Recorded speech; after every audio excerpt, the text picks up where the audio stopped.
welcome back to the Charles Welcome back Ogan to the Experience. Charles Ogan Experience. Pause. Good to see you. Ayo, heavy pause. 1, 2, 3. Go buy Christian Osbeck's Judo DVD on BJJ Fanatics. That's quite Go funny. do that. It's pretty funny. Yeah. Or you could buy my DVD, actual proper DVD. Go get Christian where Osbeck's, oh sorry, get Christian's. Yeah. Guys, or you remember, can get my DVD. Remember, like, subscribe, YouTube, Spotify, top left hand corner for Spotify, YouTube. You know where to do it. Just do it now. Go click on it. If you're watching on TV, get on your phone. Just do it. Like, all that. Good bars. Anyway. Good. This motherfucker's spitting. So good to see you, man. Mate. So good to see you. Don't fucking touch me, cunt. What's up, bro? Nothing really. I'm just Chilling. chilling. Yeah, just chilling. Yeah. Good training. We just did some weights. That was sick. It was major weights. How good is it that we're improving our overall strength slowly, over time, progressively? That's really good. It wouldn't work if you tried to do it all in one go, though. No. If you just did like double the weight in one go, you probably wouldn't get doubly as strong. I don't think you would.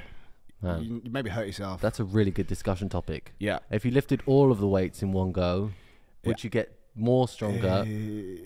I don't think you would. Fuck. There you have it, guys. There you go. All right. Yeah. Let's do some questions. Yeah, It's Saturday evening, you know. We got places to be. Yeah, man. I've got places to be. I don't know about you. Next question. All right. Next question. Next lie. Okay. Next lie. Why do people call Charles Allen Price the Big Hassan? Who asked that question? Saeed Ahmed. Oh. Great. Good question. Next question. It's because he's a spaz. It's because I'm... Why aren't butt drags and oil checks banned? Fish hook, no. Arse, yes. Actually, What's going on here? What's Okay. the question? the question was, why are you allowed to drag someone's butt, but you're not allowed a fish hook? Which is a good question in a way. I think fish hooks should be allowed. As in, like... Do you think fish hooks should be allowed? What do you mean? Like, grab, like, fingers in the ass? Oh, your mouth. That's not how you catch a fish, mate. what kind of fishing you've been doing? Sorry. No one told me. Sorry? Didn't all have a dad to teach us fishing. Next question. That's a silly question. Right, okay. Real questions. This podcast will get better, by the way, guys. Why do you wear spats? We start slow and then we build up to a peak, just like Gordon. It will get better. Why do you wear spats? That's a good question. I wear spats because... Many reasons. I wear them because I'm very prone to skin infections. There you go. And There's a multitude of I reasons. don't like getting staph. I get burns. You get skin infections. It's more sweaty, so you might slip. The spats kind of absorb some sweat, so you know the soles of your feet aren't so slippery. Gives you better grip with your legs. It gives you that extra inch of thickness that we all need on the jiu-jitsu mats. Oh yeah. And yeah, It's the skin infections for me. Yeah. I spout up completely. And since I don't get staph anymore. yeah. For me, it's actually the burns. Yeah. Always knee cutting around and all that kind of shit, and you just keep getting burns on your knees, and then you will get a skin infection. Fucking hate that, yeah. With time and pressure. Time will progress and you'll get there. How's it looking? Well, we replaced the microphone from the last podcast. New mic, guys. If you listen to the last podcast, it was going clicking and cracking. This is the new microphone. Shout out Shaw. They sent us a new one. It's all good. Shout out, amazing. Right, new gym, and there's lots of lovely ladies here. Any tips on correct approach? 6'8", What is going on? 6 foot, 82 kilos, blue belt. What's it with the ladies? Maybe it's a woman. What's he trying to do? I don't know. He's asking the best approach. Is this day advice? Maybe. New gym, and there's lots of lovely ladies there. Any tips on correct approach? And that is from Mrs. Maximiliana Williams. Get on Grindr. I think that's a good dating app. I've heard. I've tried it actually. It's pretty good. Yeah. Leave him alone. Just leave him alone. Just leave him alone. Just fucking leave. In fact, just keep offering technical advice to people who are better than you at jiu-jitsu, because actually, as a man, you probably already know better, right? So probably just do that, and then if they ask for the advice, then you just like sort of snigger and laugh at them because they don't know as much as you. That's what I do anyway. Why? Pathetic. It's good, isn't it? Anyway, why do you think there hasn't been a bigger emphasis on leg trap saddle positions? Ooh. You want to kick this off, chap? Leg trap saddle positions. Are we talking about, correct me if I'm wrong, I'll probably be wrong. Is this the honey trap? No. It's where you like fold their leg over from a saddle. I think we did it one time. You get the secondary leg and you fold it. Let's say you got this leg in saddle. Yeah. You fold this leg over and inside the triangle. Not the triangle. Oh, you've done that to me before. And yeah, great. It's Except very effective. You get stuck. yeah, but they have to give it to you. It's hard to force it. Okay. That's what the problem is, my friend. So yeah, it's hard to force it. It's hard to force it. It's good if they give you a specific reaction, but if they turn back into you, I think it's good to set up a, what's it called? Leg lace position. You know that sub, right? Yeah. You spin through. Turn over. No, that's not the one. That's just where you wrap the leg and you get the rear naked choke grip on the leg. We have done this. Yeah, we've done it. We have done this. More to come. They get it. They get it. Yeah, they That's get it. all that matters. Let's go to a weights question, eh? Because you're a bit out of your depth with these, eh? I'll warm up. I'm warming up. You're I'm warming up. All right, okay. I'm We'll warming up. go right to the weights. J points. Give me a J point on mount question. Here's one for you. IBS flare-ups before BJJ. Any easy carb sources you can recommend? You're gonna have to figure that out yourself, but I would go for some low fiber carb options. Low fiber carb options could be some sweets, could be some juice, could be stay away from fruit, but fruit juice is fine. Could be some fizzy drinks, could be a Lucasade, could be anything sugary, in my opinion. Go for that. Try that. I hope you know this isn't anonymous, and we see your name, mate. Yeah, we see you. We see you, buddy. IBS. Yeah, stay away from things that, like, you just need to figure out slowly over time what is going to inflame your gut and make your gut upset, and then over time, stop eating those foods before competition. You're going to try a bunch of stuff. Oh, that didn't feel too good. That's one off the list. Just the drier the food. Check out FODMAP as well.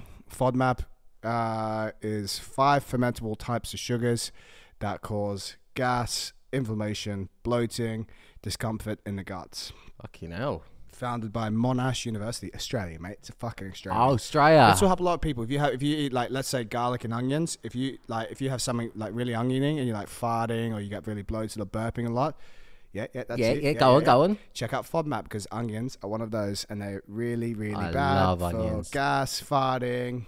Farting sick. So good. Burping, There's discomfort. nothing better than just letting one off mid-round. Misses, yeah. Mid-round Oh, yeah. with the misses. Okay. So check out FODMAP. That will help you a lot. Next question. Spelt how it sounds. What do you think about training on unstable platforms like a Bosu or Mobo board? Terrible idea. Why? What about standing on it and someone pushing you a little bit and you have to balance? Oh, yeah. That's good. That's and good. like, whoa. Yeah. But your legs didn't are see wobbling. that. Yeah. Oh, okay. And it's properly surprises all the little muscles in It's your a bad leg. idea. If you want to get really strong, even for rehab purposes, if you look at, like, shout out our boy, David Gray. If we look at ankle rehab, Davis Gray, yeah. If we look at like ankle rehab and knee rehab, rather than doing like unstable training on Bosu balls, etc. I usually get nervous. If we're doing like jumps and jumping at different angles and creating force, and our body has to absorb that force through the ankles and through the knees, that's going to be far more beneficial than training on an unstable surface, because you can produce force and your body can absorb force. When you're on an unstable surface, it's very hard to produce force and power from those positions. Right. Which means your ligaments take the brunt, do they? They're just not. It's not a useful way to train. You're best training on a stable surface and getting stronger muscles around the areas that need help. If you try to stand on one leg on a Bosu ball and you try to stand on one leg on the floor, they are equally difficult. Maybe the floor is even harder. And that tells you all you have to know. You can do a lot of exercises standing on one leg on the floor that is difficult and produce force that is going to have a better adaptation to your strength on the mats. Because if you're on a Bosu ball, you're not going to be able to produce enough force that's going to be stimulating to the muscles you're trying to get stronger. That's why they're shit. Next question, please. Like, give me a technical question. I'll fucking answer it. Go on then. Do you get your athletes to control the eccentric phase of all exercises? If yes, or if no, then why? Not all the time. Sometimes I do. No, you don't have to answer why then. Sometimes we do. Sometimes we do. Eccentrics are very useful for getting better technique. If you want to try and build more muscle. If you want to, say you're lifting really heavy throughout the week, but you want to still do a variation of some kind of exercise, but you have an eccentric, it means you won't be able to lift as heavy, but you still get a lot of volume in on that exercise, so you can still make gains. Really tear that muscle man. You won't be able to lift as heavy. So it's a great way to manage fatigue, but it also creates a lot of fatigue as well, but you won't be able to lift as heavy. It's nice. I like it. Let's have one on what are staples in both of your diets? That's you and me, to the new listener. Lots of fruit. We love fruit. I fucking love fruit. I try and eat a lot of fruit a day. Really? Yeah, I love fruit. I used to, but sometimes it doesn't feel good. Well, that's all well. I like shitting as much as the next man, but just fruit all the time. What about, vegetables? Yeah. No, I love a bit of veg. I like broccoli. I've got some good gluten-free bread. You like just meat in plastic? You cook meat, minced meat great. in the plastic in the microwave. Yeah. And then when it comes out, it's ready to go. That's a staple. That's a staple. Every day. I would say rice is a staple. Potatoes he said two, didn't he? No, he just said what are staples in both of your diets? Yeah. Rice, fruit, meat. You? Meat. I eat meat all the time. Every meal, meat. Then I'll have pasta. You don't have any gluten because you're intolerant. But it's not. I get good gluten-free options. I eat pasta. It's actually pretty you're nice. Intolerant. No, that's the bottom line. Charles is intolerant of other racist glutens. All right. Are you a dick if you roll with open wounds / blisters? It's a pickle. It depends. It depends how bad they are. Like if it's like a disgusting leaking wound. Yeah, you need to cover that. If you have like a cut on your arm and it is small, you can absolutely roll with that. Mm-hmm. You risk your own infection, but until you yourself are infected, you don't risk infection to others. Blisters, I think that's fine. But again, if it's popped and it's some other random color like yellow or green, you've got to make people aware of that. Yeah, just cover that up. I once said to someone, he had lots of pussing, seeping cuts on his knee. I go, mate, can you please go cover those up before we train? And man, I remember that. My knee was so hurt, man. It wasn't actually you. It wasn't me. Wasn't you? Could have been though. How many grams of creatine to look like Eoghan? 5 grams a day. 5 grams a day. That's 1 scoop to the layman. Right. And another one. What's my body fat percentage? We actually looked at it at James Cooper's gym. Shout out Body Transformation. Shout out James Cooper. Body Transformation, Hampstead. West Hampstead. Finchley Road. BTX. Number 686. What's Owen's body fat percentage? We were around 8 to 10. Yeah, it's like 8 to 14 actually was the range. Okay. Sometimes I'd just eat in a tiramisu in the morning, so I'd go there and check the DEXA scanner after my big tiramisu, my morning tiramisu. And are you still doing a morning tiramisu? Sometimes. I like the morning tiramisu. It's a good start to the day. I fucking love a tiramisu. What do you think? Fuck, we've already done that. Oh shit, we're running out of questions. Should you have a no? We're not. Relax, mate. Relax. All right. Should you have a goal going to each training session? If so, what was some of the goals you? And then it cuts off. I hope he's all right.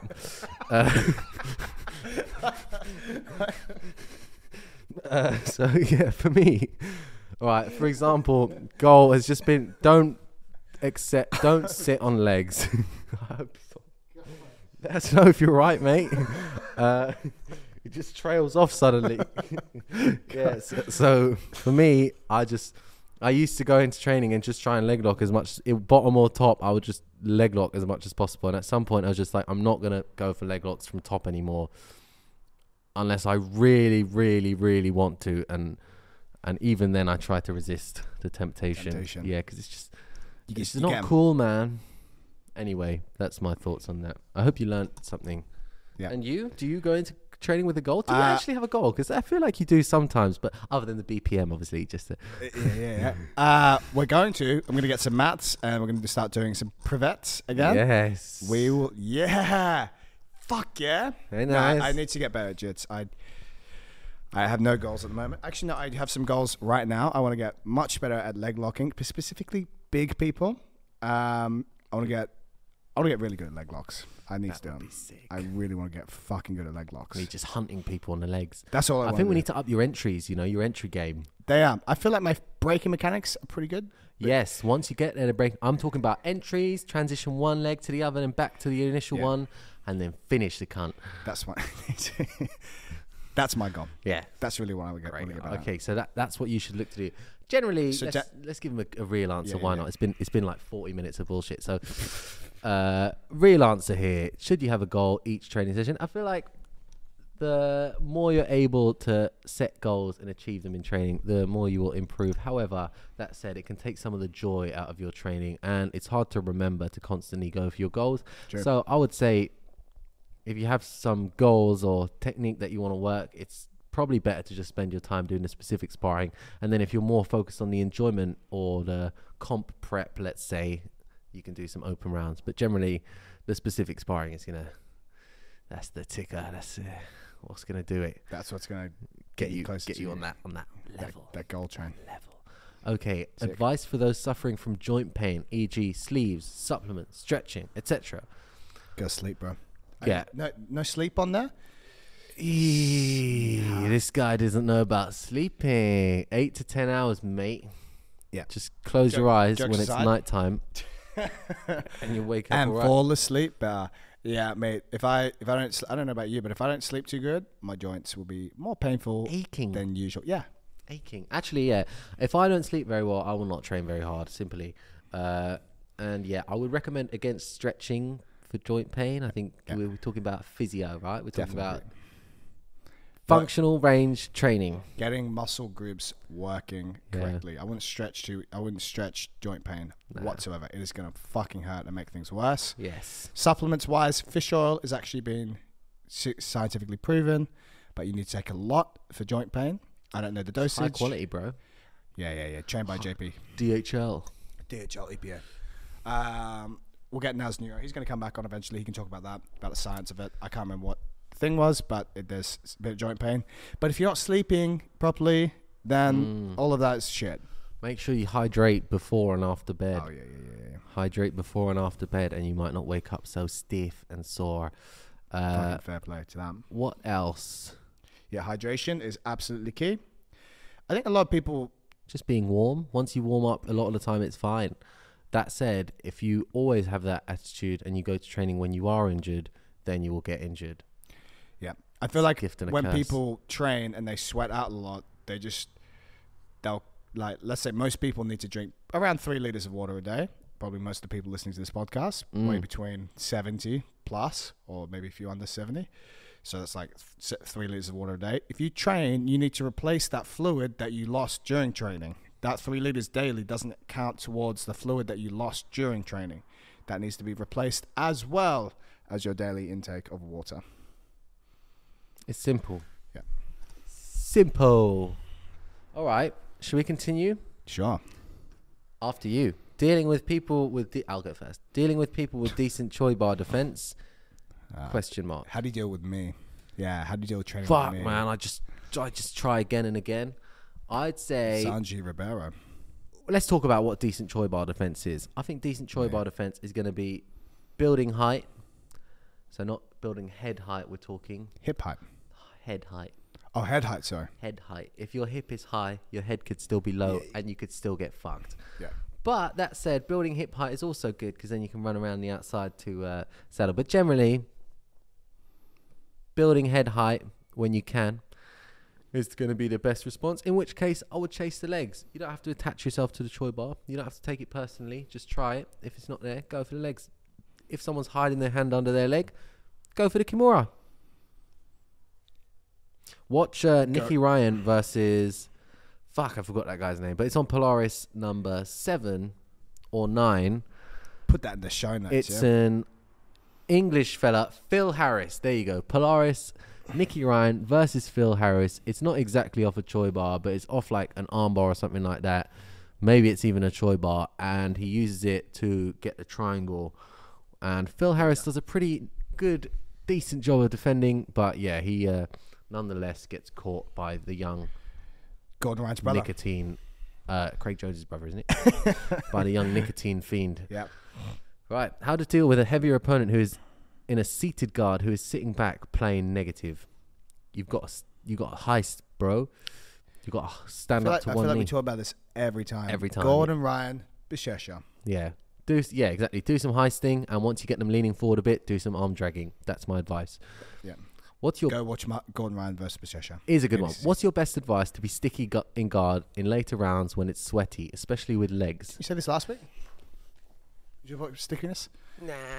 Let's go anyway. Yeah, so when it's sweaty, that's particularly to do with the legs. So we're talking about... okay, we talked about floor last predicting where they're going to step their leg out. So you go, let's say you start off, it's sweaty, you start off with a double foot sweep, one of those like jump in and off balances, and then they step off and you're like, it's too slippery for me to pull him for a leg lock, but I can stand up and wrestle. So you start to stand up and wrestle, then he pushes back into you, then you sit for your legs once he's driving into you, less grip required. And then let's say you get a sort of half entry and he starts to run away, he pulls you halfway up, maybe you can access the other leg, and as he comes back down, maybe you're sweeping him this time to his arsehole.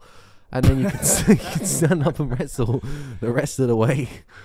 So basically, my advice is to be physically closer than them by using wrestling, and to minimize the tension required by using wrestling to keep, relative position rather than the stickiness of the grips. But also the more precise you are with tracking their leg, the better it'll be. Ideally, you're not using friction. You're just using what's that? Just momentum. Equal and opposite. It is friction to some extent, but it's not that. It's like, just mechanical pressure, right? There you go. Yeah, there you go. Momentum. Yeah. Momentum? No. Just the strong force, that's something else. Him coming in. Ask a scientist, G. But just basically try not to rely on friction so much, and we're using stickiness of the hooks. And you can, let's say I have a hook here and he lifts his leg. I'm going to adjust my hook and track it all the way till it hits the floor. You fucking love doing that. You see what I'm fucking saying? You see what I'm saying? You can't. You thought you were going to get away, but you aren't. And for example, if someone's super slippery, you can look for getting more grips on the legs before you commit to an attack, and make them more grips on the legs. Let's say you like to get a shin on shin with a knee and a foot, but it's really slippery, and if I just grab his knee, he's just going to sort of slip his knee out. So I might go one on the foot and one on the knee. And then when they start to realize I'm out of position because both my hands are on, they start to come into me. Then I'll just go back to the knee, and you'll have a deeper grip on me. And I'll have a decent grip. I'll have the same grip, but deeper. But they will be closer to me, or their weight will be on that leg, so it's harder for them to just start to retard out. Got it. Good question. Thanks, man. Baiting them in. Sick. Bueno. Small gym with more attention from coaches versus big gym with many partners but less one-on-one coaching. What do you think? I'm biased. Actually, I train at both. You train at both. It's good to have a good mix of the two.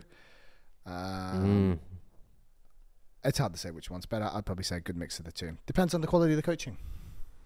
I think you can still get good. I mean, if you need one-to-one coaching all the time,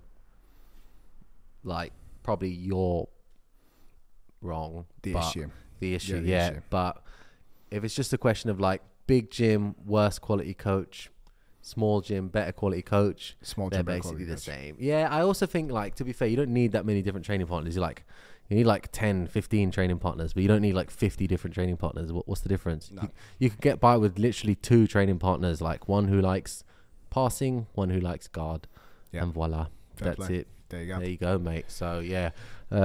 Good coaches are key. Yeah. One-on-one attention is nice, though, to be fair. Especially in a sport where it's very hard to see what's going on. Yeah. So, yeah. What do I prefer? It's tough, eh? It is good, but I think when you spot, again, as a white belt, it's good to have a little bit of, it's good to get that one-on-one attention to be helping you progress through the moves. Hey, mate, put your foot here, da-da-da. But you don't need a whole lot of that. You can just get little tips here and there. Yeah. And then again, it's up to you to, there's so much resources out there to okay, fuck, why didn't this work? Go look up Owen Flanagan's DVD, look up his DVD. Why the fuck does that guy keep passing from the outside and I can't stop him? And then you need to find out ways to do that. Then you do your homework, then you maybe go to your coach. Hey coach, I'm trying to work on this. Why isn't this working? And then voila. Coach, it's probably better to be in a smaller gym with more attention, because generally, as long as the quality of the people in that gym is good, like if it's a small gym and everyone's shit, then yeah, okay, just find another gym. But if it's a small gym and everyone's good, did I say shit last time? Anyway, if they're good, if the small gym, everyone's good, that's sick. Yeah, that's fine. Good, great. Onwards, eh? Onwards and upwards. Onwards and upwards. How to train around knee injury. Just play guards, stay off the mats and lift. Stay off the mats and lift until you can play passing, I would say. If you play guard, you're much more likely to take pressure to the knee. I agree with all that. Maybe it depends on the knee injury generally, but I'm pretty sure it's better to not have someone's uncontrolled weight between, on top of your leg, with just your leg between them. That's not good. For sure. If you have the capacity to pass, you will also have the capacity to take a little bit of absorption. Even wrestling would probably be better than guard to some extent. To some extent, depending on training partners. Yeah, but that said, they could always just low single you and just bend your knee, and that would be it. Bonsoir. It really depends how bad the knee injury is. I would just make sure you go through the correct rehab protocols. Yeah, to fix it. And you can also do sparring that doesn't. For example, if you had a knee injury, probably do some passing or something like that, where you're not really bending your leg uncontrolled. You can basically control the amount of pressure that gets put on your leg. Or you could do mount defense or back. Or back defense. Can be a bit tricky. Stuff like that. I'll do that. Sometimes a bit injured. Let's just do back today. Mate, can we just do mount? Let's just do back. Just face choke me over and over again. Yeah. How to train. Oh no, that was it. Is the gi boring and dog shit, or is it just more technical? Well, actually, some clips from that last thing yesterday were pretty good. Good matches. The GP. Mel Gali's fucking good, man. Yeah, he's very good. He made that very clear. His mount details on Francisco Lowe, when he traps the arm from side control with his head, and then before he steps into mount, as he's transitioning, he goes bang. Keeps the high underhook. Keeps the high underhook, and he gets that straight away. Boom, transition straight to mount. He's patient. Straight away, and then Francisco Lowe's fucked. You can see him thinking when he's in matches as well. There'd be a bit of a scramble, and then let's say he's got one grip on a leg, and he'll just be like, fuck that, I'm changing this grip, and he'll just change the grip. Yeah. Crazy. He is crazy. He is great to watch. He is, yeah. Genuinely entertaining to watch. Yeah. I wonder where he gets the gas tank, because he's got one gear, and that's just go, man. Yeah, he's fucking good and fun to watch. So fair play to him. You know what I want to see? I want to see Marigali versus Gordon in the gi. No. Oh, in the no-gi. Oh. I mean, I want to see training room rounds, probably more than comp, but I also want to see a comp round where they're just going fucking nuts. That'd be sick. Although Gordon never goes nuts. So to answer this question, gi rounds. I actually thought about putting on a gi the other day to train with my friend. Hold on. And then I thought, no, I have a goal at getting better at no gi, so I'm going to keep doing no gi. So the gi isn't shit, by the way. If you like the gi, that's great. I don't like it anymore. And that's that. Yep. Saying it's more technical, it's like saying something is easier. It's like saying no-gi is easier than the gi. No-gi is too easy, yeah. In a game where it's 1v1, it's like saying chess is easy. I understand you can move the pawn forward easily with your hand, but what to do exactly depending on what your opponent does. So, here's a good analogy for you. You'll love this. Hold on. Wait one sec. You'll like this. Hold on. But listen to this. You'll like this. Go on. You're going to enjoy this one. Hold on. Wait. One sec. You'll like this. Like playing tennis on a clay court is easier than playing tennis on a grass court. What does that mean? Easier. The ball moves slower on the clay. The ball moves faster on clay. No, sorry. That is hard. My mind is blown. Make a reel out of this.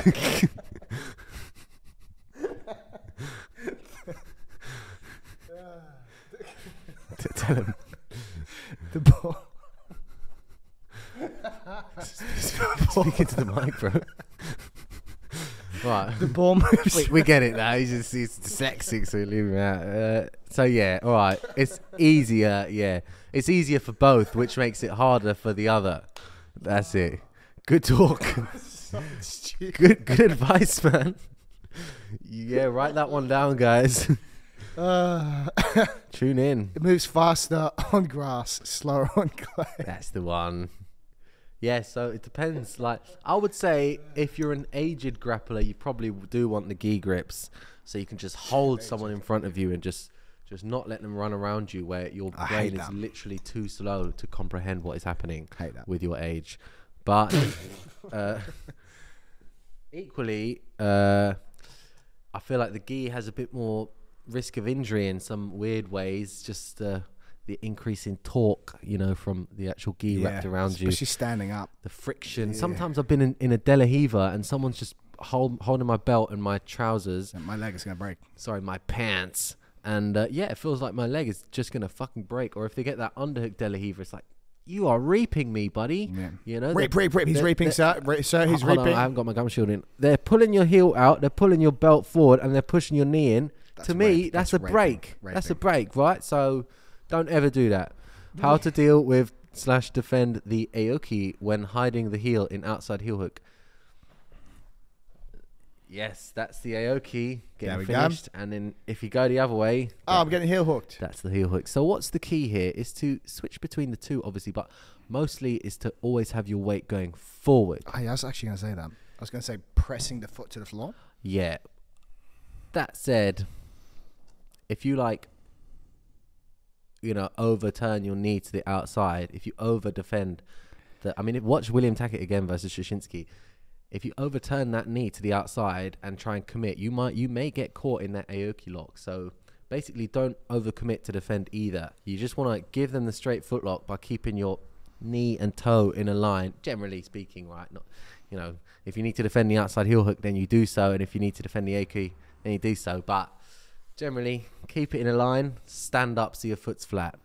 Even if they've got the heel hook on or they're starting to get the Aoki, if you can, I mean, Sylvie does this, if you can just like sit forward and grab your hands and pull, once you've got the Aoki, then you can stuff that heel back through. I like to grab the tricep and pull my heel back through. But yeah, try to get over the hands, flat on the floor. You prefer the tricep over the hands? Like if they've already got it locked on the hands, you have to deal with the hands to get your heel back in. But if they're trying to push your leg out to feed your heel in front with that butterfly, actually, you have to pull their tricep to pull yourself back in. But that tension is what gives them opportunity to fuck you with the triangle. That triangle from Single Leg X, not Single Leg X, X Guard. We haven't done it, but it's there. If they do shit like that, Ashley Williams put up a video of it ages ago. But basically, if they go to grab your tricep, you can triangle them. But sick. I would rather Aoki lock someone for some reason. Just feel like it's more permanent, you know. More permanent. Certainly is. Certainly is. Let's see. We want a question for you now. One that you can read and defend. I want me read it. Okay. Fuck, mate. Come on. Fuck, mate. That's it. We're on YouTube. We're on YouTube now. Okay. We've run out, guys. I had like 50 questions today, but 33 minutes. No, I didn't want to answer them anyway. Should we check on the last one to see what the dudes have been saying? Thanks, guys. Man, someone said they love the content. Tips when opponent is trying to underhook / scoop grip your knee shield leg when you're trying to set up a half butterfly. Try to push their hand down your leg.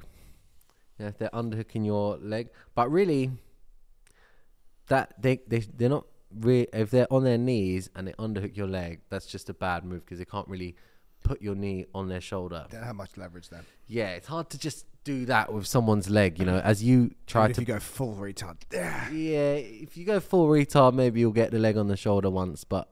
You're going to waste so much energy, don't Yeah, it's not the best... utilization of energy. Yeah, I mean, if people do that, I'm trying to think... I'll probably go for a triangle, or especially I would go for a knee lever. Let's say you have your legs here in your half butterfly. He's underhooking your left leg. Let's say you're a normal player playing on your right hip. He underhooks your left leg. His hand is going under to feed into it. You can hit the knee lever as he, you know, turns his body to that side to start to underhook your leg, especially if they're on two knees. If they're on if they're stood and they're off their knees, it's going to be even harder for them to lift your knee up. So you need to if you recognize that someone's doing it, just stop them from doing it by pushing your leg down. That is my answer. And if they keep going for it, they will give you the tension to hit that knee lever that you so love. Loving knee lever. You love that, man. Have you ever done that? Do you even know what that is? What is that? Fucking arsehole. It's when you're in half guard and you push them off to the side with your legs. Yeah, you love doing that. Yeah. Oh, yeah. You know, I like one where you go... Yeah. You do that to me. I do that to some people. Great. Etc. Yeah. Great. Favorite fucking cunt. He tricked me with a shit question. Favorite brand and flavor of crisps. Actually, this is a good question. I quite like the Piper crisps. Have you had those? Get them in pubs all the time. Hula hoops is good. Nah, fuck that. This has got like a tomato and basil flavor. There's like a beef flavor. There's all of that. Doritos are good. Sometimes paprika Doritos for me. Yeah. Sometimes people's ghee smells like cool original Doritos. Sick. I like that smell. When an opponent is playing supine, what would be your go-to if you are struggling to get an advantageous angle? I would go spazzy knee cup. I like that. Choriandos. Slap the underhook as hard as you can. Choriandos. Get them to post on you. Slap the underhook. So if someone's really good at getting their knees to chest, I would just sprawl on their knees, and then even though their knee shield's in the way, I would look for a near side underhook or a cross face and try to walk to half guard with the knee. We need to do a technique tip on this, fellas. We need to do a fucking technique. We will do a technique tip on this hench pig. Good name, by the way. What's the move? So it's when an opponent is playing supine, what would be your go-to if you're struggling to get an advantageous angle? So basically, we're going right up the middle with a knee cut. We're going to sprawl on the knee shield, the high knee shield leg, and we're going to keep it tucked to their shoulder. From that position, we're going to clear the half guard leg with our left knee, if you're passing left hand, then walk back to center, and then start to work from there. Basically, keeping their knee smashed to their chest, walk back to center, work to clear the legs. Sick. Question: do you do your podcast in the ghetto? I hear ambulances in the background. Shout out Guam. Look at the reply. What? Someone replied to it. It's actually filmed from a gay BDSM dungeon themed as a PT studio in Soho. How do you know? How's he know? Wow, it's quite. We've got a glass window, so people can normally see. They can't see. It's frosted. They can't see anything. It's frosted. You stupid cunt. So yeah, basically we film it. It's kind of the ghetto. Yep. Depends who you ask. There's some estates over there. Ladbroke Grove is a very affluent area, but there's also free housing. So, you know, you get a beautiful mix of the two. A beautiful mix, man. Culture's so good. I'm so cultured, man. And honestly, mate, there's loads of stabbings near around my house where I work, and wherever I go, there's lots of stabbings. Yo, fam, what are you saying? Yeah, I stab people a Okay. lot. Yeah. Carnival. That was you. Like 15 bodies. Oh wow. Yeah, man. Thanks. Now, honestly though, there's a hospital next to us, so that's why you keep hearing the sirens. That's true. Yeah. Now you know, mate. All right. Yeah. Don't ever ask again. Did a dog start chewing on the microphones at 28:45? Yes, fucking it did cunt. actually. He said. Next he question. said, "I've." Fucking hell, these are hard to read. Why? Preferred method of hand fighting and leg entanglement when in saddle. 2, catch the heel. These are very detailed. X, double trouble belly down. Yeah, I can't even understand to read to even want to go. Guys, write shorter questions. Write shorter Charles is dyslexic. I'm just impatient. Yeah, but if you have a name like Hench Pig, right away, my friend, right away. Cannabis a pre-workout supplement? No, probably not. One thing I'll say though is sometimes maybe I feel like I could lift more if I was high, let's say like the day before or something like that, but not specifically on the day. Not when you're high, you don't lift as well. I feel like on the day you probably don't lift as well, but if you have like a high hangover, you lift fucking well. That's what I found. And that is my conclusion. We can finish it there. That's 40 Shall we finish it there? Yeah. It's like that was such a good podcast, man. If you made it this far, we owe you money. Yeah. In fact, like and subscribe. Do all that. You owe us money. Yeah, you owe us money. Like, subscribe, Spotify, YouTube. Do all that now. Buy Christian Osbeck's DVD. Make sure to buy Christian Osbeck's DVD. Buy Owen O'Flanagan's DVD. Burn the hand on the candle. Actually, my hand will be safe. Yeah, that's the Lord Jesus Christ believes. Yep. YouTube. Rate. It didn't hurt. Do all that. Owen Flanagan has 3 DVDs out. He's a good coach. You should really look at them and listen to them and try and do what he's teaching you to do. Sloppy seconds, counting the outside pass. A couple of people were asking me about K-guard entries. A couple of people asking me about people high stepping out. It's all on DVD. The high step is more in the half butterfly one, FYI. There is some of that. Don't get me wrong. Oh, okay. but the rest of it is just standard outside passing. Beautiful. Fantastic. Beautiful. Good man. I've had a couple of people sign up from listening to the podcast, the strength program. If you want to get strong, it's simple. You sign up. 8 to 10 hours a night sleep. 8 to 10 hours a night sleep. What I'm going to do is actually create a new package. I'm going to create what's a competition package. It's going to be one 8-week package and one 12-week package for people who have competitions coming up. So they will prepare you from 8 weeks out or 12 weeks out, whichever one you choose. Could you start it from, let's say, the 4-week mark if you've got a comp in 4 weeks' time? You should have prepared earlier, but you could. But no, I'm going to. Is that what it says in the package? Maybe I'll do. Yeah, that's what it will say. You should have prepared earlier. You should have prepared earlier. You fucking can't. Anyway, we should finish. Goodbye. Bye. Great to see you.